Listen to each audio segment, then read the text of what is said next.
Ex-lover daw ni Francis M. na si Abigail Rait at anak nilang babae lumantad na.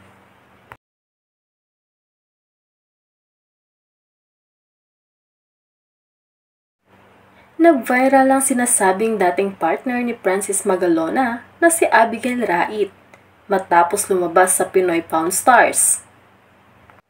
Ipinakilala rin ni Abigail si Gail Cheska o Francesca, di umano'y anak ni Francis M. kasama niya. Sa social media nag-post si Abigail ng mga larawan ng kanilang pagbisita sa Pinoy Pawn Star. Ibinahagi din niya ang isang video ng pagbisita nila ni Cheska sa resting place ni Francis M. sa Marikina. Si Francis Magalona na pumanaw noong 2009 matapos makipaglaban sa sakit na cancer. Kamakailan ay naging mainit na paksa sa social media. Lumabas si Abigail Rait sa YouTube channel na Pinoy Pawn Star para ibenta ang ilan sa kanyang Francis M. memorabilia. Ipinakilala niya ang kanyang sarili bilang dating partner ng yumaong rapper. Ipinakilala nga rin si Gail Cheska Francesca, anak umano ni Francis M. sa kanya.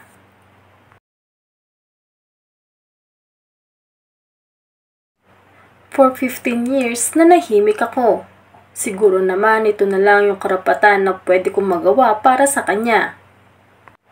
Hindi naman ako nagsasalita.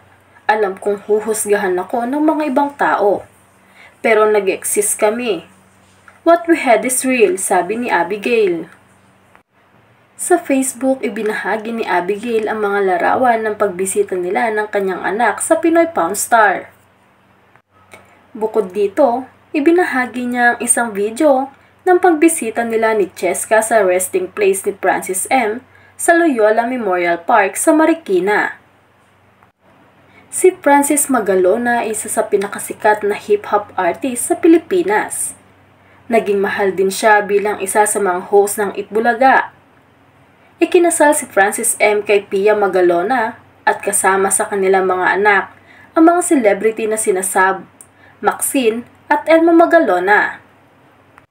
Naging maugong nga ito sa social media at usap-usapan ang revelasyon ng isang umanong dating flight attendant na si Abigail Rait, kung saan nagkiklaim nga na may anak umano sila ng sumakabilang buhay na master rapper na si Francis Magalona.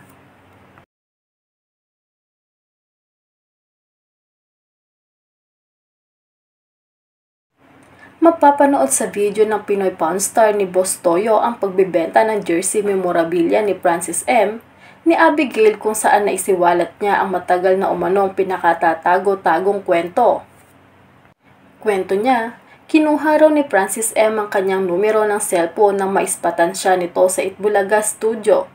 Nagkaroon daw sila ng relasyon ni Francis M. at nagbunga raw ito ng isang anak na babae at pinangalanan nga ito ni Kiko na Gail Francesca. Nakuha raw ni Gail Francesca ang talento ni Francis M. pagdating sa pagkanta, pag-rap at pagsayaw. Sa loob daw ng 15 years ay nanahimik si Abigail tungkol dito. Ipinakita pa niya ang kanilang mga resibo na nagpapatunay na may namagitan sa kanilang dalawa. Gumuho raw ang kanilang mga pangarap nang masawi si Francis M. dahil sa kanyang sakit. Nabenta naman ni Abigail ang memorabilia sa halagang 500K matapos itong mabatak ni Boss Toyo mula sa 700K. Samantala wala pang ang tugon, reaksyon o pahayag ang pamilya ni Francis M. hinggil sa issue. Lalo na ang kanyang biyudang si Pia Magalona.